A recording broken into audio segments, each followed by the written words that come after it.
Hello everyone, welcome to GATE academy. तो हमारा जो एसएससी जेई का एग्ज़ाम डेट है ना। एग्ज़ाम एप्लीकेशन फॉर्म स्टार्ट हो चुका है, एग्ज़ाम डेट भी हमको मालूम चल चुका है। तो अभी से हम लोग कुछ गिनते कहें तो कुछ हमारे पास 100+ डेज हैं। कलर चेंज कर लिया जाए इसका। हमारे पास 100+, थोड़े बहुत एक्स्ट्रा डेज हैं, बट मोटा मोटी मान लेते हैं 100 डेज है। ठीक है। तो इन 100 डेज में क्या हम लोग अपने एसएससी जेई की प्रिपरेशन किस तरीके से करें, और क्या 100 डेज में पॉसिबल भी है या नहीं है। और भी बहुत सारे क्वेश्चंस रहते हैं जो स्टूडेंट हमेशा पूछते रहते हैं, है ना। तो मैंने कुछ बहुत ही मोस्ट कॉमन क्वेश्चंस जो हैं ये मैं आपके लिए लिख के ला रहा हूँ। पहला क्वेश्चन सबका ये रहता है कि क्या 100 डेज में प्रिपरेशन पॉसिबल है। ठीक। तो 100 डेज में प्रिपरेशन पॉसिबल है या नहीं है, ये सवाल है। कितने मार्क्स लाने हैं सिलेक्शन के लिए, ये सवाल है। सबसे इंपॉर्टेंट टॉपिक्स क्या हैं, क्या इंपॉर्टेंट सब्जेक्ट्स हैं हमारे, उसकी बात करते हैं, है ना। फिर पीवाईक्यूज, क्या पीवाईक्यू करना जरूरी है, क्या पैटर्न तो चेंज हो रहा है, ऐसा सब सवाल रहता है। और at the end best book और बेस्ट मटेरियल, स्टडी मटेरियल क्या है। तो मैं शुरुआत करता हूँ आपके पहले क्वेश्चन के आंसर से। क्या 100 डेज में प्रिपरेशन पॉसिबल है, तो जी हाँ, बिल्कुल पॉसिबल है। पॉसिबल है ना। पॉसिबल है तब जब आपके साथ में क्या रहे, आपको प्रॉपर नोट्स मिले, आप प्रॉपर नोट्स प्रिपेयर करें उसका। ठीक है। आपको गाइडेंस मिले। ठीक है।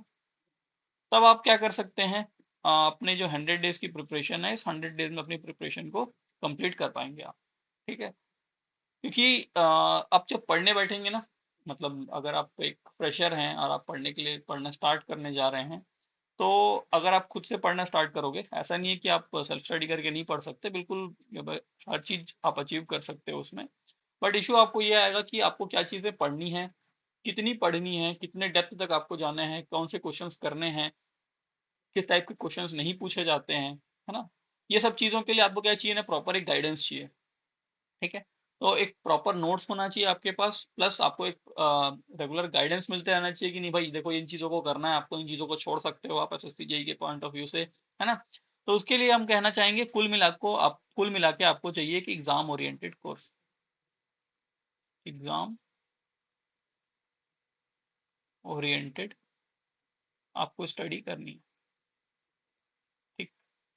आप अपने मन में, अपने दिमाग में ये डाल लीजिए कि मेरे मुझे क्या करना है, एसएससी जेई के लिए प्रिपेयर करना है। आप इस एसएससी जेई की प्रिपरेशन के साथ साइमल्टेनियसली आप अपना आरआरबी जेई का प्रिपरेशन भी कर सकते हो, कोई इशू नहीं आएगा। थोड़ा सा मैथ्स एक्स्ट्रा पढ़ना पड़ेगा, कुछ टॉपिक्स आपको एक्स्ट्रा देखने पड़ेंगे, है ना। कहीं पे आपको फायदा मिलेगा थोड़ा, कहीं पे थोड़ा सा आपको चीजें और देखनी रहेंगी, तो वो चीजें हो जाएंगी। बट एट प्रेजेंट आपको ये ध्यान देना है कि भाई मेरे सामने एसएससी जेई का एग्जाम है, मैं तैयारी कर देता हूँ चालू एसएससी जेई के अकॉर्डिंग।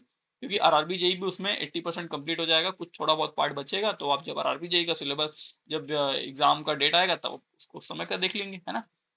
तो फिलहाल के लिए आपको करना क्या है, पॉसिबल है कि नहीं है, तो बिल्कुल पॉसिबल है ना। आप अचीव कर सकते हो 100 डेज के अंदर, अपना एसएससी जेई का कोर्स कंप्लीट कर सकते हो। ठीक। बस आपको करने क्या है, आपको प्रॉपर नोट्स बनाने हैं। नोट्स भी किस तरीके से बनाने हैं वो भी मैं आपको बता दूंगा।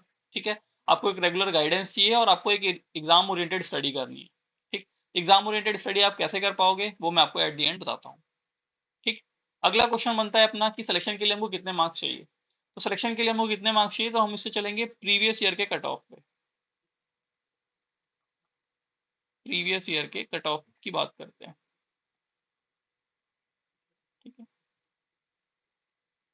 प्रीवियस ईयर कट ऑफ क्या है हमारे पास, तो ये रहा हमारे पास कट ऑफ। ये 2024 की बात करते हैं हम लोग, जो अभी अभी हमारा हुआ था। ये मैं सीबीटी 1 की बात कर रहा हूँ ना। ठीक। सीबीटी 1 क्लियर करेंगे, सीबीटी 2 की बात करेंगे फिर। तो सीबीटी 1 में मैं आप मोटा मोटा आपको अनरिजर्व की बात करता हूँ, बाकी सब में आप देख सकते हो। अनरिजर्व है अगर आपका कैटेगरी, अगर आप यूआर कैटेगरी के हैं, तो आपको 132 नंबर इस बार का आपका कट ऑफ था। और कितने नंबर ऑफ कैंडिडेट्स इसमें सेलेक्ट हुए हैं, 551। ठीक है। ओबीसी में 131, एक नंबर कम बस। और ईडब्ल्यूएस में अराउंड 10-12 नंबर कम हो गया, है ना। एससी में 112 नंबर, और एसटी में 101 नंबर। ठीक है। तो अगर आप एक यूआर कैंडिडेट हैं, अनरिजर्व कैंडिडेट हैं, तो आप टारगेट कीजिए भाई कि आप 150 तक के स्कोर करें। ठीक। आप ओबीसी कैंडिडेट हैं, तो भी मैं कहूँगा कि आपको 145 150 का ही आपको यहाँ पे भी टारगेट रखना है। ईडब्ल्यूएस हैं तो 130 का टारगेट रखिए। ठीक है। तो कुल मिला के आपको कोशिश करनी है कि मुझे गिरी से भी गिरी हालत में मुझे 150 नंबर 150 मार्क्स स्कोर करने हैं। ठीक, ये हमको कौन बता रहा है? हमको बता रहा है हमारा 2024 का कट ऑफ। ठीक है, 150 को आप टारगेट करोगे ना, तो आपको जो नंबर आएंगे वो तब आपके 140 के अराउंड आएंगे, क्योंकि देखो आप 100% एक्यूरेसी तो अचीव कर नहीं पाओगे। ठीक है, वो तो बस बोलने की बात है कि आप 100% एक्यूरेसी अचीव कर लोगे, ये कर लोगे, वो कर लोगे, कर सकते हो अच्छी, बट कुछ ना कुछ वहां पे मिस्टेक्स हो ही जाती हैं, ह्यूमन टेंडेंसी यार, कोई दिक्कत वाली बात नहीं है। तो कुछ एरर होगा, उस एरर को अपन मान लेते हैं कि आपके 8 क्वेश्चन गलत हो गए, 8 क्वेश्चन गलत हुए, 2 नंबर एक्स्ट्रा माइनस नेगेटिव में गया, तो 10 नंबर आपके कम हो गए। तो 140 अगर आप लाते हो तो आप एकदम श्योर शॉर्ट क्या हो गया, सीबीटी 1 में आपने क्वालिफाई कर लिया। ठीक, अगर हम लोग 2023 के कट ऑफ की बात करें तो 2023 के कट ऑफ के अकॉर्डिंग 131 नंबर यहाँ पे भी आपको चाहिए थे, है ना? यहाँ पे भी आपके 132 के अराउंड है, यहाँ 131 के अराउंड है। ठीक, तो यहाँ से मालूम चल रहा है कि आपके जो कंसिस्टेंटली जो आपके कट ऑफ हैं वो 140 130 के प्लस ही आ रहे हैं। ठीक, नेक्स्ट टाइम हो सकता है कि 135 138 भी जाए, तो कोशिश करना है आपको 150 के लिए टारगेट करना, ताकि आप 140 मार्क्स अचीव कर पाओ। ठीक है, टारगेट थोड़ा सा ज़्यादा ही रखना रहता है हमेशा, क्योंकि मैंने बताया एरर आपके साथ यहाँ पे होंगे, कुछ ना कुछ एरर आपको मिलेंगे। तो सिलेक्शन के लिए कितने मार्क्स चाहिए, ये क्लियर हो गया हमको। सिलेक्शन के लिए हमको कितने मार्क्स चाहिए, हम टारगेट कर रहे हैं 150 का। ठीक, और सिलेक्शन के लिए एटलीस्ट 140 मार्क्स तो आपको चाहिए, कम से कम 140, एटलीस्ट 140 मार्क्स, तभी आप सेलेक्ट हो पाओगे। क्लियर है? नेक्स्ट क्वेश्चन जो था हमारा कि भाई हमारे पास क्या इंपॉर्टेंट मोस्ट इंपॉर्टेंट सब्जेक्ट क्या है, कौन कौन से सब्जेक्ट मुझे करने हैं, कौन कौन से सब्जेक्ट मैं छोड़ दूं तो चलेगा। तो देखो एसएससी जेई का जो सिलेबस है वो डिफाइंड है ना? तो वहाँ पे जो सिलेबस में चीज़ें डिफाइंड है कि ये भाई पावर सिस्टम से ये पावर सिस्टम आएगा, मशीन आएगा, बेसिक इलेक्ट्रिकल आएगा, मेजरमेंट आएगा, बेसिक इलेक्ट्रॉनिक्स आएगा, तो ये सब चीज़ें डिफाइंड है। कुछ चीज़ें इसमें हिडन है, जैसे बेसिक इलेक्ट्रिकल वाले पार्ट में आपको एनालॉग भी देखने को मिल जाता है, डिजिटल भी देखने को मिल जाता है ना? लेकिन कई चीज़ें एकदम क्लियर है भाई कि पावर इलेक्ट्रॉनिक्स से क्वेश्चंस नहीं बनने वाले हैं, कंट्रोल सिस्टम से क्वेश्चन नहीं बनने वाले हैं, सिग्नल सिस्टम से क्वेश्चन नहीं बनने वाले हैं, माइक्रो प्रोसेसर वगैरह सब चीज़ें कुछ नहीं आ रही है। सिलेबस पे स्टिक करना है ना? स्टिक टू सिलेबस सबसे पहला,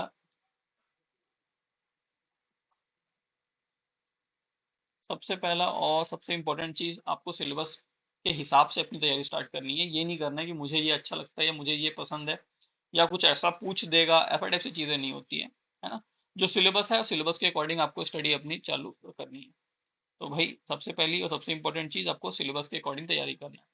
देन अगर हम लोग बात करें एग्जाम पैटर्न की, तो एग्जाम पैटर्न पहले देखते हैं, और सिलेबस तो हम लोग ने ऑलरेडी डिस्कस किया हुआ है, एक लेक्चर में सेपरेटली लेके आऊंगा जहाँ पे मैं हर एक टॉपिक, हर एक सब्जेक्ट के इंपॉर्टेंट इंपॉर्टेंट टॉपिक्स है वो भी आपको बताऊंगा, है ना? तो हमारा जो एग्जाम पैटर्न है कैसा है, कुछ ऐसा है कि हमारा पेपर 1 होता है ना, CBT 1, and then paper 2 that is CBT 2। Paper 1 में हमारा जनरल इंटेलिजेंस एंड रीजनिंग रहता है, 50 मार्क्स के 50 question of 50 marks. General awareness 50 question of 50 marks, each question 1 mark. Then आपका जो भी आपका जनरल इंजीनियरिंग वाला पार्ट है, चाहे आप सिविल के हैं तो सिविल का क्वेश्चन आपको पूछ जाएंगे, इलेक्ट्रिकल के हैं तो इलेक्ट्रिकल के, मैकेनिकल के हैं तो मैकेनिकल के। यहाँ पे भी आपके 100 क्वेश्चन फॉर 100 मार्क्स। तो कुल मिला के आपका जो पहला सीबीटी होता है वो कितने नंबर का होता है, सीबीटी 1 आपका 200 मार्क्स का होगा, 200 क्वेश्चन ऑफ 200 मार्क्स। लेकिन समय कितना मिलेगा, 2 आवर्स, 2 आवर्स का समय, 2 घंटे का समय, 1 घंटा 120 मिनट्स में आपको 200 क्वेश्चन बनाने हैं। हर एक क्वेश्चन को आप 1 मिनट से भी कम समय दोगे। दिस मीन्स दैट क्या, दिस मीन्स दैट आपका जनरल इंटेलिजेंस एंड रीजनिंग वाला पार्ट जो है वो तो एकदम सिंपल रहता है ना? आप यहाँ से मैक्सिमम नंबर स्कोर कर सकते हो। जनरल अवेयरनेस वाले क्वेश्चन जो रहते हैं थोड़े ट्रिकी रहते हैं, ट्रिकी भी नहीं रहते हैं, बट सबसे ज्यादा प्रॉब्लम टेक्निकल के बच्चों को जनरल अवेयरनेस वाले पार्ट में ही आती है। उसको भी हम लोग कैसे टैकल करेंगे उसको बताता हूँ मैं। देन अगर मैं बात करूँ अपने इलेक्ट्रिकल इंजीनियरिंग एस्पिरेंट्स की, तो हम लोग का जो पार्ट बी है, 100 क्वेश्चन हैं इलेक्ट्रिकल इंजीनियरिंग के। ये मोस्टली क्या रहते हैं, वन लाइनर्स रहते हैं। ठीक है, मोस्टली मतलब 60% 70% आपके वन लाइनर्स ही मिलेंगे, या फॉर्मूला बेस्ड क्वेश्चन ही रहेंगे। अगर अपने न्यूमेरिकल्स भी रहे तो न्यूमेरिकल्स भी क्या होते हैं, फॉर्मूला बेस्ड होते हैं। कुछ 5% से 6%, 5 से 8% क्वेश्चन ऐसे होते हैं जो कि टफ होते हैं, लेंदी होते हैं। ठीक है, टफ नहीं कह सकता मैं, लेंदी होते हैं। आपको इन लेंदी क्वेश्चंस को स्किप करना है।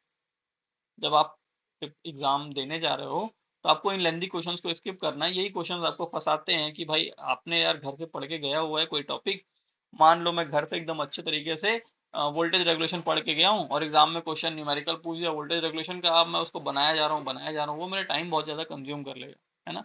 हमको यहाँ पे इंपॉर्टेंट चीज है कि हमको टाइम किस तरीके से मैनेज करना है। टाइम मैनेजमेंट, टाइम मैनेजमेंट बहुत इंपॉर्टेंट है। टाइम मैनेजमेंट कैसे होगा इसके बारे में हम लोग डिस्कस करेंगे, ठीक है।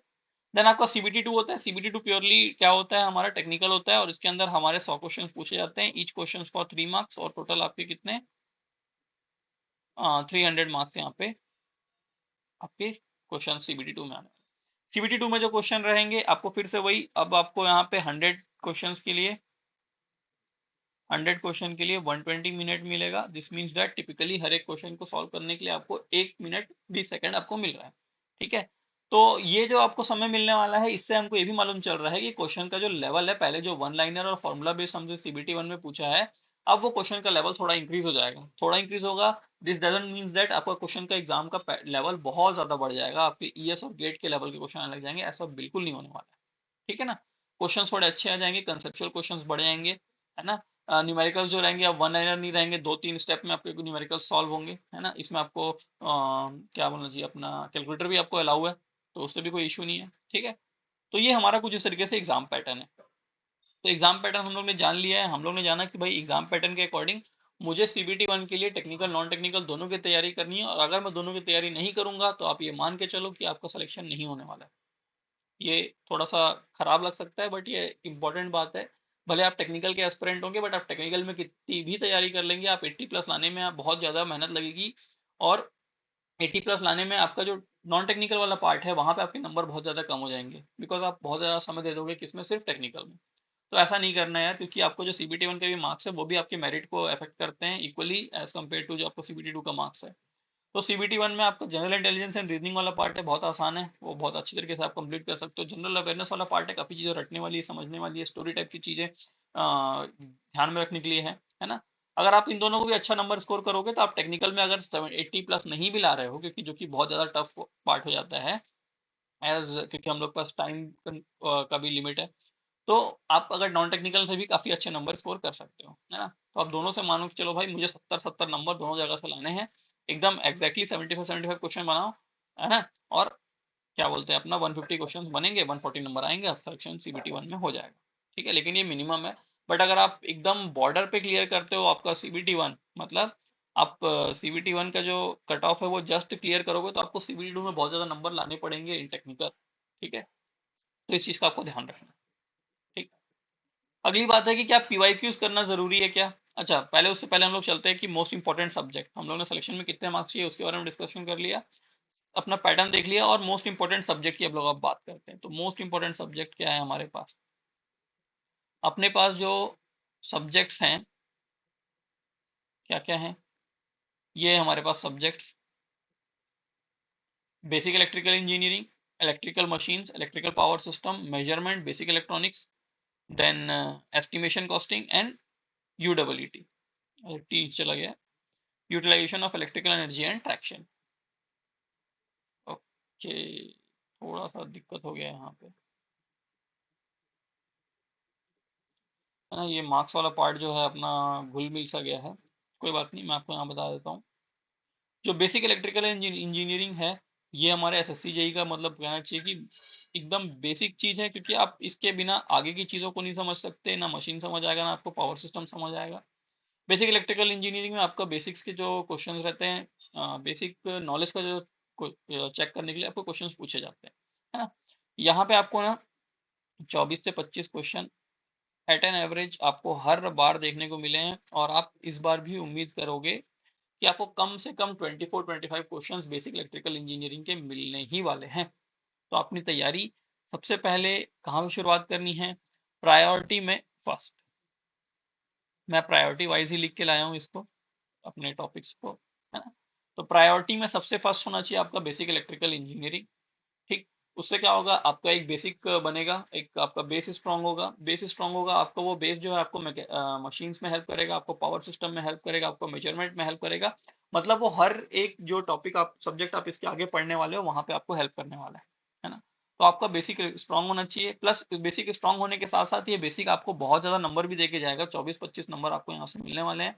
और बेसिक इलेक्ट्रिकल इंजीनियरिंग में कुछ भी ऐसा टॉपिक नहीं है जो बहुत ज्यादा टफ हो, जो बच्चे ना समझ पाए, सब चीज एकदम इजी सा है। तो यहाँ से आप मैक्सिमम मार्क्स स्कोर कर पाओगे। ठीक है।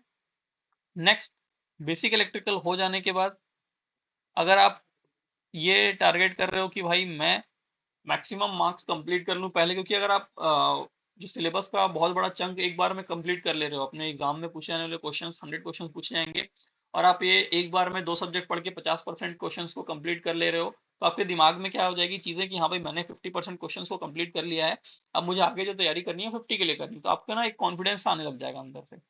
तो अगर आप बेसिक इलेक्ट्रिकल इंजीनियरिंग और इलेक्ट्रिकल मशीन्स, अब इलेक्ट्रिकल मशीन्स के अंदर बहुत सारी चीजें हैं, जैसे transformer, then induction motor, then synchronous machine, and after that DC machine. तो ये 4 पार्ट, और single phase induction machine and fractional horse power motor, है ना, ये सब भी हैं इसके अंदर, स्पेशल मोटर, वहां से काफी क्वेश्चंस बनते हैं। तो आपको यहाँ से ना, नहीं नहीं भी अगर मैं हम लोग बात करें तो आपको 26 से 28 क्वेश्चंस आपको मशीन्स के देखने मिल जाएंगे। और ये मशीन और बेसिक इलेक्ट्रिकल इंजीनियरिंग ही मिला करके आपका ये क्या करता है, आपके जो एग्जाम का 50% ऑफ द क्वेश्चन है ये कवर करता है। और ये 50% क्वेश्चन ना केवल CBT 1 में, ये CBT 1 में भी 50% क्वेश्चन को कवर करेगा, ये CBT 2 में भी लगभग इतने ही परसेंट क्वेश्चन को कंप्लीट करता है। तो ये CBT 1 CBT 2 दोनों के लिए आपके लिए क्या होगा, यूजफुल होगा। ठीक है। एक बार आपने बेसिक इलेक्ट्रिकल इंजीनियरिंग कर लिया, इलेक्ट्रिकल मशीन कर लिया, आपका कॉन्फिडेंस काफी हाई हो जाएगा, आप बहुत सारे क्वेश्चंस क्या करने लग जाओगे, सॉल्व करने लग जाओगे, PYQs वगैरह बनाओगे। तो देन अपनी प्रायोरिटी में आप थर्ड प्रायोरिटी में रख सकते हो electrical power system. Electrical power system भी बड़ा है, जनरेशन है, ट्रांसमिशन है, डिस्ट्रीब्यूशन है, सॉरी, और प्रोटेक्शन है। तो इलेक्ट्रिकल पावर सिस्टम जो है हमारा, ये आपको यहाँ से, ये आपको इलेक्ट्रिकल पावर सिस्टम से 18 से 20 क्वेश्चन देखने को मिलेंगे। कभी कभी ऐसा होता है कि इलेक्ट्रिकल पावर सिस्टम से क्वेश्चंस काफी कम हो जाते हैं, 12-15 ही पूछे जाते हैं, कभी कभी क्वेश्चंस बढ़ भी जा रहे हैं, है ना। तो इसके अंदर कुछ ऐसा सा है हमारा। ठीक है। देन उसके बाद ये जो बड़े सब्जेक्ट आप कंप्लीट करोगे तो अब आपके पास सिर्फ छोटे छोटे सब्जेक्ट बच गए। मेजरमेंट बहुत बड़ा सब्जेक्ट नहीं है, आप चाहो तो मैं कहता हूँ कि आप ना 5 दिन में, 5 दिन क्या मतलब 5 दिन थोड़ा कम हो गया, हफ्ते भर के अंदर आपका मेजरमेंट कंप्लीट हो जाएगा, पूरा 7 डेज के अंदर आप मेजरमेंट कंप्लीट कर सकते हो। बहुत ज़्यादा कुछ इसमें है नहीं पढ़ने के लिए। और मेजरमेंट से आपके 8 से 10 क्वेश्चन देखने को मिलेंगे, बट ये 8 से 10 क्वेश्चन जो हैं बहुत ही ईजी है, मतलब कम पढ़ना है, ज्यादा नंबर मिल जाएंगे यहाँ से। तो आप प्रायोरिटी में एक बार के लिए मेजरमेंट को ऊपर भी रख सकते हो, इलेक्ट्रिकल पावर सिस्टम को नीचे भी ला सकते हो, because electrical power system machines के जितना बड़ा ही सब्जेक्ट है, इलेक्ट्रिकल मशीन जितना बड़ा ही सब्जेक्ट है, लगभग 80% उतने, लगभग उतना ही बड़ा है, लेकिन नंबर ना उसके थोड़े से कम मिलते हैं हमको। ठीक। आजकल थोड़ा इलेक्ट्रिकल पावर सिस्टम पे क्वेश्चंस कम बन रहे हैं, बट फिर भी ये एक काफी डिसाइडिंग फैक्टर है आपका। 18 से 20 क्वेश्चन, 20 क्वेश्चन बहुत ज्यादा होते हैं, है ना। अब मैं ये कहूंगा कि आप ऊपर के 3 टॉपिक कंप्लीट कर लोगे तो आपका 70% सिलेबस यहीं खत्म हो जाता है। और अगर आपने इसमें ही अच्छा नंबर स्कोर कर लिया तो आप आराम से यहाँ से 60-65 नंबर ला सकते हो 70 में से। ठीक है। बाकी बचा हुआ मेजरमेंट है, मेजरमेंट में 8 से 10 क्वेश्चन आपको दिखने को मिलेंगे, इजी क्वेश्चन रहेंगे। नेक्स्ट प्रायोरिटी में मुझे आपको रखना चाहिए बेसिक इलेक्ट्रॉनिक्स। बेसिक इलेक्ट्रॉनिक्स अभी आपको 7 से 8 क्वेश्चन ही देखने को मिल रहे हैं, या फिर मैं आपको इसको भी कह देता हूँ कि मैं 8 से 10 क्वेश्चन देखने को मिल रहे हैं, है ना। कोई भाई ऐसे ऐड वैड करके मत लगा देना कि 24-26 ऐड कर दिया 50 हो गया, अब यहाँ पे सिर्फ बाकी में 50 ही लाने हैं। तो ऐसा नहीं है, जो जो बन सकता है संभावना वो मैं बता रहा हूँ, 10-5 नंबर ऊपर नीचे हो सकता है, 5-10 नंबर। ठीक। तो बेसिक इलेक्ट्रॉनिक्स है, इसमें भी आपको 8 से 10 क्वेश्चन लिखने को मिलेंगे। लेकिन अभी ये क्या हो गया है, थोड़ा ट्रेंडिंग हो गया है, बिकॉज आपका जो RRB जेई का जो एग्जाम हुआ था उसके अंदर बेसिक इलेक्ट्रॉनिक्स ने काफी सरप्राइज किया था सभी को। ठीक। तो बेसिक इलेक्ट्रॉनिक्स और इलेक्ट्रॉनिक्स वाले पार्ट से क्वेश्चन आजकल बढ़ भी गए हैं थोड़े। ठीक है, सभी एग्जाम में अपने इसमें भी ये क्वेश्चन अच्छे खासे आने लग गए हैं, है ना। लेकिन क्वेश्चन का ध्यान ध्यान देने वाली बात यह कि क्वेश्चन का लेवल वैसे ही है, क्वेश्चन का लेवल अच्छा है, मतलब अच्छा in the sense basic level है, थोड़ा आपको कॉन्सेप्चुअल भी है, बहुत ज़्यादा टफ नहीं है। ठीक है, तो बिल्कुल ये नहीं सोचेंगे कि बहुत ज़्यादा टफ क्वेश्चन आएंगे, इजी क्वेश्चन आएंगे, बट आपको उसको पढ़ना पड़ेगा कॉन्सेप्ट वाइज, है ना। देन आपका estimation and costing 6th priority, and then आपकी 7th प्रायोरिटी आप रह सकते हो यूडब्ल्यूटी। तो एस्टिमेशन कॉस्टिंग से आपको 4 से 6 क्वेश्चन देखने को मिलेंगे, है ना। एस्टिमेशन वाले पार्ट में भी काफ़ी क्वेश्चंस अभी एसएससी पूछना स्टार्ट कर दिया है। एस्टिमेट कैसा है, एस्टिमेट के ऊपर क्वेश्चन, टेंडरिंग के ऊपर क्वेश्चन, है ना। एस्टिमेट बनाते समय क्या क्या चीज़ों का ध्यान रखना है, टेंडर करते समय क्या क्या रहती चीज़ें, ठीक। और utilisation of electrical energy and traction, ये भी आप मान के चलो कि 6 से 10 क्वेश्चन आपको यहाँ से भी मिल जाएंगे। अब इस यूडब्ल्यूटी वाले पार्ट में आपका आई रूल्स भी है, इल्यूमिनेशन भी है, हीटिंग भी है ना। तो सभी चीज़ें यहाँ पे हैं। तो कुछ मोटा मोटा इस तरीके से आपका जो सब वेटेज है वो इस तरीके से डिस्ट्रीब्यूटेड रहेगा। हर सब्जेक्ट का क्या क्या इंपॉर्टेंस है वो मैं आपको एक अलग वीडियो हर सब्जेक्ट के लिए बना के ला दूंगा कि बेसिक इलेक्ट्रिकल इंजीनियरिंग में आपको क्या क्या चीज़ें देखनी है ना। और कितने कैसे कैसे क्वेश्चंस कहाँ कहाँ से ज़्यादा क्वेश्चंस पूछे जा रहे हैं, ये सब चीज़ें हम लोग डिस्कस करेंगे, ठीक है। तो आई होप आपको यहाँ से क्या आपको इम्पोर्टेंट सब्जेक्ट्स आपके क्या हैं ये आप यहाँ पे क्लियर हो गया होगा, है ना। नेक्स्ट है क्वेश्चन हमारा कि ये पीवाईक्यू करना जरूरी है क्या। तो पीवाईक्यूज मैं आपको बता दूं, चाहे आप कोई भी एग्जाम दे रहे हो उसके लिए पीवाईक्यूज बहुत इंपॉर्टेंट है, ठीक है। पीवाईक्यू क्या चीज है, पीवाईक्यू आपको एग्जाम का एक आइडिया देता है ना। एग्जाम का आइडिया देता है कि भाई हमारा एग्जाम किस तरीके से होता है, ठीक। सभी में आप बात कर लो एसएससी की, आप बात कर लो आरआरबी की, आप बात कर लो आपके स्टेट के भी जेई एग्जाम की, सिलेबस लगभग सभी का वैसा ही रहता है, लेकिन एग्जाम क्वेश्चन पूछने का तरीका सबका डिफरेंट होता है ना। तो वो आपको जब आप इसका पीवाईक्यू दोगे तभी आपको एग्जाम का आइडिया होगा कि हाँ भाई मेरे एग्जाम में ऐसे ऐसे क्वेश्चन पूछे जाते हैं मुझसे, ठीक है। आपको मालूम चलेगा कि यार आपका जो टाइम मैनेजमेंट है, आपका यहाँ से टाइम मैनेजमेंट इंप्रूव होगा। आप पीवाईक्यू सॉल्व करना स्टार्ट करोगे, है ना, ईयर वाइज अगर आप पीवाईक्यूज लगा रहे हो तो आपको समझ आएगा कि हाँ भाई देखो 120 मिनट्स में मुझे 200 क्वेश्चंस करने हैं, जो कि सोचने में ज़्यादा लगता है, लेकिन अगर आप एक बार पीवाईक्यूज बनाना चालू कर दोगे सब चीज़ों को पढ़ करके, तब आपको समझ आएगा कि हाँ भाई मुझे टाइम मैनेजमेंट में कहाँ पे ध्यान देना है, मुझे टेक्निकल में ध्यान देना है, मुझे नॉन टेक्निकल वाले पार्ट में ध्यान देना है, कहाँ देना है, ये आपको यहाँ से क्लियर होगा। आपको यहाँ पे एग्जाम के लेवल का एक आइडिया मिलेगा कि क्वेश्चंस का क्या लेवल होता है, ठीक है। डिफिकल्टी लेवल कैसी है, इजी है, टफ है, और क्या लेंदी आते हैं क्वेश्चंस, कैसे आते हैं। तो ये सभी चीज़ें आपकी पीवाईक्यू से आएंगे। और मैं ये कहूँगा कि आपके 50 to 60% जो क्वेश्चन है, 50 to 60% जो क्वेश्चन होते हैं ये पीवाईक्यू ही रहते हैं, ठीक है। कहीं ना कहीं से ये क्या रहेंगे, घुमा फिरा के क्वेश्चंस पूछे रहते हैं। तो 50 से 60% क्वेश्चन हमारे जो पीवाईक्यू टाइप के ही रहेंगे। अपने एसएससी के रह ले देख लो आप, एक बार आरआरबी के भी पीवाईक्यूज देख लो आप, है ना। तो ये आपके यहाँ पे क्वेश्चन इतने सारे कवर करेंगे, तो ये बहुत ही इंपॉर्टेंट चीज़ है। आपको एग्जाम का आइडिया होना चाहिए, आपको एग्जाम का लेवल का पता होना चाहिए, आपको एग्जाम को सिलेबस आइडिया होना चाहिए, किस तरीके से आप 200 क्वेश्चन बनाओगे 120 मिनट में, इसको आपको ध्यान देना है। प्लस अगर आप इन सब चीज़ों को करने के साथ साथ में अगर आपको ये भी फायदा मिल जाए कि भाई आप पीवाईक्यू कर रहे हो और आपके 50% क्वेश्चन, कम से कम 40-50% क्वेश्चन आपके वही रिपीट हो जाए, तो उससे बेटर क्या हो सकता है ना। तो ये चीज़ें होंगी, हर एग्जाम में होती है, तो यहाँ पे भी आपको देखने को मिलेगा, इसलिए मैं कह रहा हूँ कि आपके लिए पीवाईक्यू करना बहुत ज़रूरी है, ठीक। नेक्स्ट है आपका कि बेस्ट बुक्स क्या हैं और स्टडी मटेरियल कैसा है, मतलब जो हमको अवेलेबल हो सके। तो बेस्ट बुक में देखो यार, अगर आप अब भी इस समय में बात करूँ, 100 डेज आपके पास बचे हुए हैं, अगर आप 100 डेज के लिए आप सोच रहे हो कि मैं कोई बुक पढ़ना स्टार्ट करूंगा और उसको कंप्लीट करके मैं उस सब्जेक्ट में अपना जो पकड़ है वो मजबूत कर पाऊंगा, तो ये बिल्कुल अच्छी बात है। आप सब्जेक्ट के लिए सब्जेक्ट का नॉलेज आपको काफ़ी ज़्यादा हो जाएगा, बट वो नॉलेज जो है वो क्या आपका पूरा एग्जाम क्लियर करा पाएगा क्या, तो नहीं करा पाएगा, है ना। आप किसी एक सब्जेक्ट में मास्टर बन जाओगे तो आपको एग्जाम क्लियर नहीं कराने वाला। अगर हाँ वही आप एक ऑलराउंडर टाइप के रहोगे कि मुझे टेक्निकल भी पढ़ना है, मुझे नॉन टेक्निकल भी पढ़ना है, मैं बेसिक इलेक्ट्रिकल भी पढ़ूंगा, मैं मशीन भी पढ़ूंगा, मैं पावर सिस्टम भी पढ़ूंगा, थोड़ा थोड़ा सब चीज़ पढ़ लूंगा, जो मेरे एग्जाम के लिए ज़रूरी है वो पढ़ूंगा, कैसे। तो वो आपका क्या रहेगा, ज़्यादा फायदेमंद रहेगा अभी के समय में, सिचुएशन में 100 डेज प्रिपरेशन अगर आप करना चाहते हो तो नेक्स्ट ईयर के लिए कर रहे हो तो बिल्कुल आप बुक्स जो भी हमारे स्टैंडर्ड बुक्स रहती हैं उसको आप फॉलो करके अपना तैयारी स्टार्ट कर सकते हो, है ना। तो एट प्रेजेंट मैं आपके लिए बुक्स तो नहीं करूंगा, मैं आपको कहूंगा कि बुक के जगह आप क्या करें, आप पीवाईक्यूज करें, ठीक है।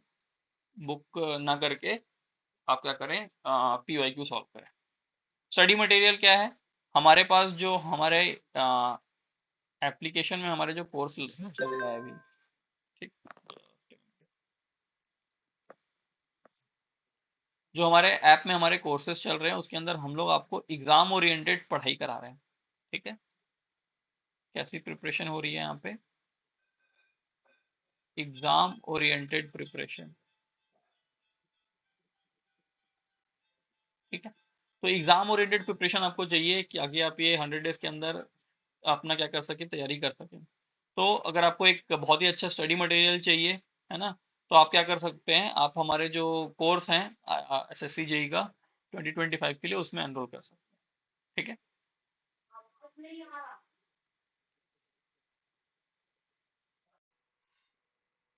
क्लियर। अब हम लोग देखते हैं कि आपको क्या जिन चीज़ों का ध्यान देना है अपनी तैयारी करते समय। ठीक है, इम्पॉर्टेंट पॉइंट्स,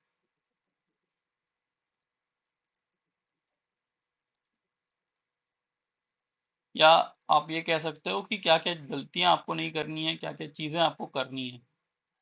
सबसे पहला चीज़, सबसे पहला, और जो फ्रेशर है सबसे बड़ी गलती यहीं पे करेंगे कि आप जो तैयारी करें टेक्निकल प्लस नॉन टेक्निकल दोनों की करें। ये बिल्कुल भी ना सोचें कि मैं टेक्निकल का स्टूडेंट हूँ, मैं टेक्निकल में नंबर अच्छे ला लूंगा, मैं नॉन टेक थोड़ा सा खराब भी रहेगा तो भी चल जाएगा, बिल्कुल नहीं चलने वाला। ये एसएससी जेई का एग्जाम है, यहाँ पे जो आपके 100 नंबर के जो पार्ट है आप उसको 50% ऑफ द एग्जाम आप भगवान भरोसे छोड़ के जा रहे हो, 50% के लिए मेहनत करके जा रहे हो, तो बिल्कुल सिलेक्शन नहीं होगा। ठीक है, नॉन टेक भी बहुत दिक्कत वाली बात नहीं है। ठीक है ना, नॉन टेक भी क्या है यार, अपना रीजनिंग, अपनी रीजनिंग और जनरल अवेयरनेस, दो ही चीज है। ठीक, माना जनरल अवेयरनेस बहुत बड़ा है लेकिन रीजनिंग तो छोटी है। रीजनिंग में आप इजीली 45 प्लस स्कोर कर सकते हो, और 45 स्कोर करने के लिए आपको कुछ बहुत कुछ नहीं करना है, सिंपली क्या करना है, मैं आपको बताऊं अगर, तो आप पीवाईक्यूज कीजिए बस। एग्जाम का पैटर्न लगभग हर बार आप एसएससी जेई में देख सकते हो, आपके जो पीवाईक्यूज पूछे, मतलब जो प्रीवियस ईयर में क्वेश्चन पूछे गए हैं, लगभग सेम टाइप के पैटर्न में एसएससी जेई में एग्जाम में क्वेश्चन करता है ना। अब आपको पीवाईक्यू कहाँ मिलेगा, तो पीवाईक्यू कहाँ है, तो हम लोग ने गेट एकेडमी ने अपनी जो ई बुक लॉन्च की हुई है, ई बुक लॉन्च की हुई है। ठीक है, और बहुत ही मिनिमम प्राइस में ई बुक लॉन्च किया, मैं आपको बताऊंगा अभी कोर्स का डिटेल, हमारे पास क्या क्या चीज़ें अवेलेबल है आपके लिए, है ना। आप उस ई बुक से प्रैक्टिस कर सकते हैं, रीजनिंग के क्वेश्चंस लगाइए, टाइमर में 30 मिनट्स पहले सेट कीजिए, 30 मिनट्स में आप कोशिश करें 50 क्वेश्चन बनाने की।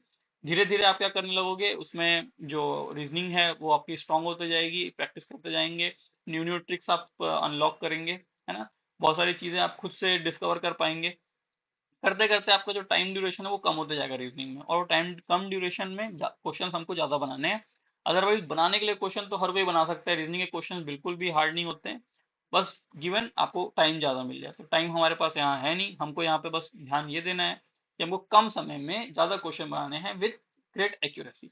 ये रीजनिंग का मेन खेल है यहाँ पे। ठीक है, देन आपका जनरल अवेयरनेस वाला पार्ट है। जनरल अवेयरनेस का जो क्वेश्चन है उसके अंदर अगर आप 30 प्लस स्कोर कर दे रहे हैं तो मैं कहूँगा ये बहुत अच्छा नंबर है ना। आप काफ़ी अच्छा नंबर यहाँ पे स्कोर कर पा रहे हो, और ये 30 प्लस स्कोर करना भी चाहिए, क्योंकि बिकॉज हम लोग यहाँ से 45 लाएंगे, यहाँ पे 30 लाएंगे, तभी तो यहाँ से 75 नंबर हम लोग नॉन टेक्निकल वाले पार्ट से ला पाएंगे, और ऐसे ही 75 नंबर हम लोग को लाने टेक्निकल वाले पार्ट से, है ना, 75 प्लस 75 80 के लगभग। ये जो जीए वाला पार्ट है इसकी शुरुआत कहाँ से की जाए, तो शुरुआत आपको करनी है एक नोट्स के साथ। आप नोट्स को पढ़िए, क्रोनोलॉजी में पढ़िए नोट्स को, है ना, क्रोनोलॉजी समझिए बोलते हैं ना अमित शाह जी, तो वैसे आपको क्रोनोलॉजी को समझना होगा। क्रोनोलॉजी कैसी, क्रोनोलॉजी आपको कहाँ पे पढ़ना है, आपको क्रोनोलॉजी चाहिए होगा पॉलिटी में। बिल्कुल मत सोचिएगा कि पॉलिटी में क्रोनोलॉजी की जरूरत नहीं है, पॉलिटी में, हिस्ट्री में। ठीक है, ये जो दो इंपॉर्टेंट है, और यही हमारे सबसे मेजर पार्ट रहते हैं इसके, जो सबसे ज्यादा बोरिंग, सबसे ज्यादा खराब लगते हैं हमको, है ना। तो ये आपको क्रोनोलॉजी में इन चीजों को पढ़ना होगा, सीक्वेंस में आप पढ़ेंगे ना, तो आपको थोड़ा सा इंटरेस्ट भी जगेगा, आपको चीजें याद भी रहेंगी कि हाँ भाई इसके बाद ये हुआ था, इसके बाद ये हुआ था, रीजन सब पता चल जाएगा आपको। ठीक है, आप नोट्स बनाए प्रॉपर, और नोट्स बनाने के बाद इसमें आपको क्या करें, नोट्स बनाने के साथ ही साथ आप इसके पीवाईक्यूज भी प्रैक्टिस करें, और क्योंकि यहाँ से भी जो पीवाईक्यू क्वेश्चंस तो वही है, घुमा फिरा के ही पूछता है क्वेश्चन, तो यहाँ पे भी आपके पास क्या है, पीवाईक्यू है, पीवाईक्यू का सहारा लीजिए, इतनी बढ़िया चीज आपको मिली है पीवाईक्यू, है ना। वहां से भी आपके बहुत सारे क्वेश्चंस क्या होते हैं, रिपीट होते हैं। और गेट एकेडमी ने इस चीज को भी ध्यान रखा है, और इसके लिए भी हमारे पास ई बुक अवेलेबल है, बहुत ही मिनिमम से प्राइस में, बहुत एरर फ्री, और काफी अच्छे तरीके से एक वेल ऑर्गेनाइज्ड ई बुक आप सभी के लिए प्रोवाइड कर रहे हैं हम लोग। ठीक है, तो पहले चीज ये हो गई हमारी कि हमको भाई तैयारी करनी है, तो टेक्निकल के साथ साथ में नॉन टेक्निकल की भी करनी है, बिल्कुल इंपॉर्टेंस देना है टेक्निकल के जितना ही नॉन टेक्निकल को। ठीक है, दूसरी बात, दूसरी बात क्या है, जब आप प्रिपरेशन करें, प्रिपरेशन के time, during the time of preparation, मतलब जब आप अपने नोट्स वगैरह बना रहे हो, तो नोट्स के साथ में आप पीवाईक्यू भी सॉल्व करें, मैं टेक्निकल की बात कर रहा हूँ, है ना।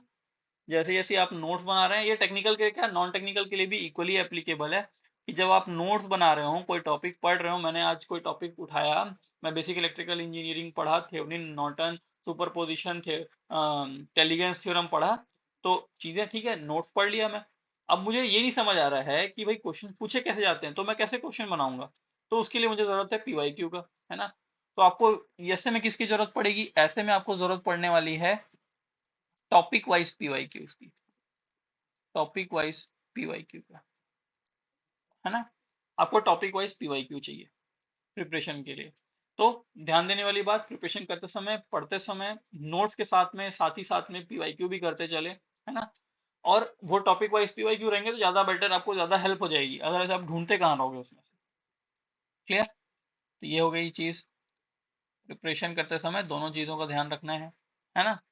देन जब आप टेक्निकल की तैयारी कर रहे हो, टेक्निकल में जब आप प्रिपरेशन करना चालू किए, तो आपको मालूम है कि मेरा सीबीटी 1 भी होने वाला है, मेरा सीबीटी 2 का एग्जाम भी होने वाला है। अगर आप कहीं से भी ये सोच रहे हो कि मैं अभी के लिए सीबीटी 1 कर लेता हूँ, सीबीटी 2 का जो तैयारी है वो नहीं करता, मतलब चीज़ों को थोड़ा और डेप्थ में नहीं पढ़ता हूँ, अभी मुझे इतनी ज़रूरत नहीं है, तो ये बिल्कुल गलत है। बिकॉज सीबीटी 1 होने के जस्ट 2 मंथ के बाद ही आपका सीबीटी 2 है। ठीक है, और सीबीटी 2 में आपका प्योरली टेक्निकल पार्ट आने वाला है।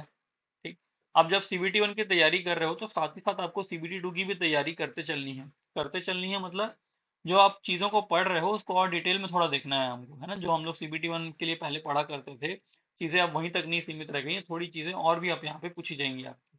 ठीक है, तो सीबीटी 1 और सीबीटी 2 आपको कंप्लीटली एक साथ यहाँ पे डील करना है।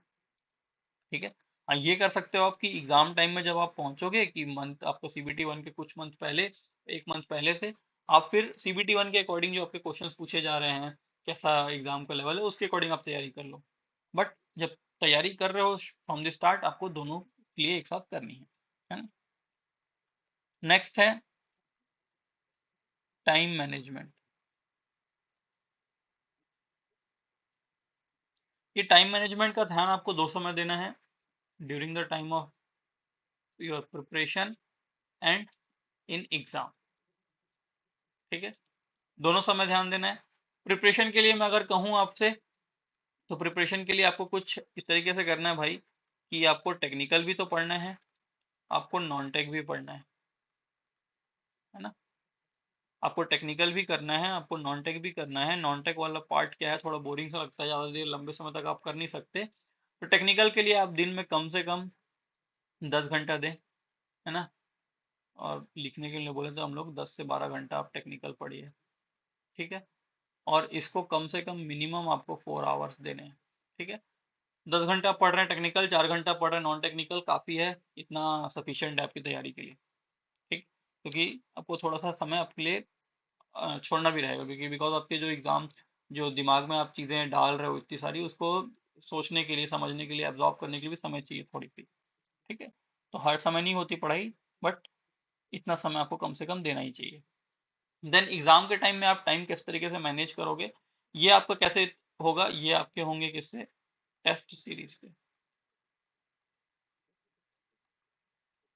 टेस्ट सीरीज से। ठीक है, तो आपको रेगुलर टेस्ट सीरीज भी लेनी है ना। और उससे आपको ये आइडिया होगा कि मुझे एग्जाम के टाइम पे क्या करना है। मुझे एग्जाम के टाइम पे पहले टेक्निकल सॉल्व करना है, पहले नॉन टेक्निकल वाला पार्ट सॉल्व करना है, पहले रीजनिंग वाला पार्ट सॉल्व करूँ या जनरल अवेयरनेस वाला पार्ट सॉल्व करूँ, है ना। तो ये टेक्निकल वाला पार्ट अलग हो जाता है, ऊपर वाला पार्ट अलग हो जाता है। ठीक। तो कैसे करना है वो मैनेज, वो पर्सन टू पर्सन वेरी कर सकता है। हर कोई अपने तरीके से बनाता है। मैं सबसे पहले रीजनिंग सॉल्व करता था। रीजनिंग करने के बाद तुरंत ही मैं जनरल अवेयरनेस एक बार देखा, जितने क्वेश्चन बने बने, अदरवाइज तुरंत टेक्निकल पे जाता था। तो ये हर किसी का अपना मेथड रहेगा। आप अपने अकॉर्डिंग उसको डिस्कवर करो आप कि आपको क्या सूट करता है आपके हिसाब से। हो गया आपका टाइम मैनेजमेंट, है ना। टाइम मैनेजमेंट के बाद आपको ये ध्यान रखना है कि जब आप नोट्स बना रहे हो, जब आप प्रिपेयर कर रहे हो, नोट्स बना रहे हो, तो नोट्स के साथ साथ में रिवीजन करने के लिए आप उसके शॉर्ट नोट्स भी बनाओ। बिकॉज जब आपका एग्जाम सिर पे होगा, हफ्ते 10 दिन बचे होंगे, तो आप पूरे नोट्स पलटने का आपके पास समय नहीं रहेगा। आपको करना ये रहेगा कि भाई आपको ये दिमाग में रहेगा कि मुझे आती सब चीजें हैं, बस वो जल्दी से ब्रश अप हो जाए, एक बार जल्दी से मैं फिर से उसको रिमाइंड कर सकूं। तो उसके लिए आपको जो आपने शॉर्ट नोट्स बनाने का उस समय समय तो नहीं मिलने वाला बिल्कुल भी, पर अभी आपके पास समय है। आप नोट्स के साथ में एक शॉर्ट नोट बनाएं, सिंगल पेज में टॉपिक्स को, सब्जेक्ट्स को क्या करें, कवर करने की कोशिश करें। और ये शॉर्ट नोट्स आपके क्विक रिवीजन में हेल्प करने वाला है, क्विक रिवीजन में हेल्प करने वाला है। ठीक है। तो ये कुछ इंपॉर्टेंट पॉइंट्स है जो जिसका आपको ध्यान रखना चाहिए अपने तैयारी करते समय। एक और इम्पोर्टेंट बात कि भाई जब आप टेस्ट सीरीज की मैं बात कर रहा हूँ, तो टेस्ट सीरीज एकदम शुरुआत से ही देने की जरूरत नहीं है कि भाई आज आपने तैयारी की, हफ्ते भर बाद आप टेस्ट सीरीज देना स्टार्ट कर दिए। हाँ, आप सब्जेक्ट वाइज टेस्ट दे सकते हो अगर आपने कोई सब्जेक्ट को कंप्लीट कर लिया है तब। तो मैं ये कहूंगा कि आप जब तक आपका 70% सिलेबस कंप्लीट नहीं हो जाता, 71% सिलेबस, नोट्स आपको प्रिपेयर करने का, नोट्स को पढ़ने का और उससे रिलेटेड पीवाईक्यूज लगाने का, देन आफ्टर दैट आप 70% कंप्लीट हो जाने के बाद आप अपने टेस्ट सीरीज लगाना स्टार्ट कर सकते हो। तो अब क्या होंगे ना, आपके कुछ नंबर भी आना स्टार्ट होंगे टेस्ट सीरीज में। अदरवाइज आप 200 क्वेश्चन पढ़ने जा रहे हो, 200 क्वेश्चन का एग्जाम देने जा रहे हो, उसमें आपको पढ़ा हुआ 100 क्वेश्चन भी नहीं है, तो फिर क्या ही मतलब एग्जाम देने का। ठीक। तो टेस्ट सीरीज को एकदम हड़बड़ी में नहीं देना है, शुरुआत से देने की जरूरत नहीं है। पहले आप पढ़िए, पहले नोट्स बनाइए, नोट्स को पढ़िए, साथ ही साथ पीवाईक्यूज करिए, और बाकी एई एग्जाम के जो क्वेश्चंस रहते हैं उसको बनिए, करिए, है ना। एमसीक्यूज लगाइए, देन आफ्टर दैट आप टेस्ट सीरीज पे जाइए। क्लियर। तो ये कुछ इंपॉर्टेंट पार्ट है हमारे पास, मैंने लिख के रखे थे। और कुछ हमारे पास छूट रहे हैं क्या? हम्म, नहीं। ठीक है। इतना ये चीज़ों का आपको ध्यान रखना है। ठीक है। अब मैं आपको बताना चाहूंगा कि जब हम लोग ने यहाँ पे बात की कि आपको पीवाईक्यू करने हैं, है ना, वो क्या करने हैं, पीवाईक्यूज लगाने हैं। तो ये पीवाईक्यूज मैं बताया आपके लिए ई बुक है, गेट अकेडमी आपके लिए ई बुक लाया हुआ है। देन आपको हम लोग ने बात किया जनरल अवेयरनेस का पीवाईक्यू, तो जनरल अवेयरनेस के लिए भी हमारे पास ई बुक है। ठीक है। फिर हमारे पास सबसे इम्पोर्टेंट चीज़ थी कि हमको चाहिए यार कि मैं प्रिपरेशन करते करते साथ साथ में प्रीवियस ईयर क्वेश्चन सॉल्व कर सकूं।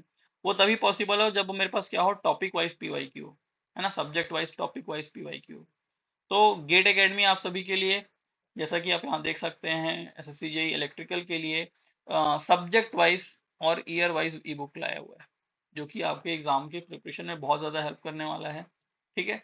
और इसका प्राइस केवल और केवल 222 रुपीज़ प्लस जीएसटी है। जो कोई भी आप ई बुक जाएंगे देखेंगे तो 222 रुपीज़ प्लस जीएसटी के प्राइस में आपको यहाँ पे ई बुक प्रोवाइड की जा रही है। जनरल अवेयरनेस एंड रीजनिंग वाला जो पार्ट है उसके अंदर भी आपको ई बुक है।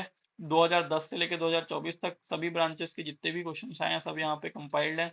सिमिलरली जनरल अवेयरनेस वाला जो हमारा पार्ट रहता है 50 क्वेश्चंस का, उसके लिए भी हम लोग ने यहाँ पे 2007 से 2024 तक जितने भी क्वेश्चन पूछे गए हैं एग्जाम में उसको कंपाइल करके एक ई बुक बनाया हुआ है।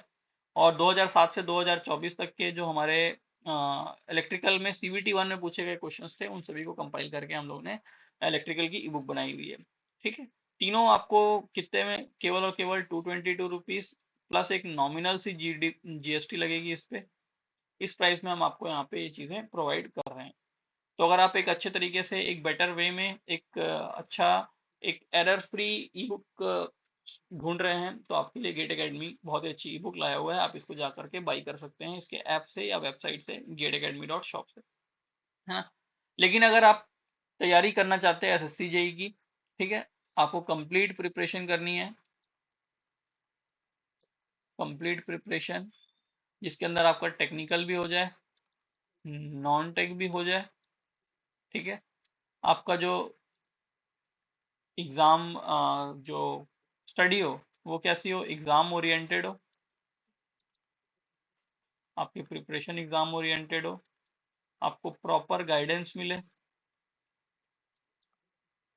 ठीक है, आपको प्रॉपर गाइडेंस मिले, आपको नोट्स मिल जाए, है ना, आपको बहुत सारे प्रैक्टिस क्वेश्चंस मिल जाएं। ठीक है, तो ये सब चीज़ें अगर आप चाह रहे हो, क्योंकि ये सब चीज़ें आपको 100 डेज में प्रिपेयर करने में बहुत ज़्यादा हेल्प करेंगी। तो गेट एकेडमी ने आप सभी के लिए एसएससी का कोर्स लॉन्च किया हुआ है, जो कि जिसका भी प्राइस केवल और केवल 777 रुपीज़ है। और ये 777 रुपीज़ के प्राइस में आपको CBT 1 CBT 2 सब चीज़ें यहाँ पे कवर की जाएंगी, और इसकी वैलिडिटी आपकी रहेगी 365 डेज की, है ना। तो अगर आपका एसएससी का एग्जाम अभी हो भी जाएगा कुछ मंथ्स के अंदर, आपने 100 दिन के अंदर, तो आप उसके बाद भी अपनी ये इस कोर्स को एक्सेस कर पाओगे। और इसके आगे के जो अपना नेक्स्ट रहेगा एग्जाम, कोई भी और एग्जाम प्रिपेयर कर रहे हो तो आप यहाँ से जरूर आपको हेल्प मिलेगी, है ना। हमारे पास जो है कोर्सेज इलेक्ट्रिकल के लिए है, सिविल के लिए, मैकेनिकल के लिए, सभी ब्रांचेस के लिए हमारे पास कोर्सेज अवेलेबल है हमारे ऐप में। हमारे ऐप में क्या है, आपको प्ले स्टोर में जाना है, प्ले स्टोर में जाने के बाद आपको गेट एकेडमी सर्च करनी है, फिर जो आपको ऐप मिलेगा उसको इंस्टॉल कीजिए, एनरोल कीजिए, और वहाँ पे आपके रिक्वायरमेंट के अकॉर्डिंग, आपके यूज़ के अकॉर्डिंग आपको कोई ना कोई कोर्स आपको वहाँ पे अवेलेबल मिलेगा।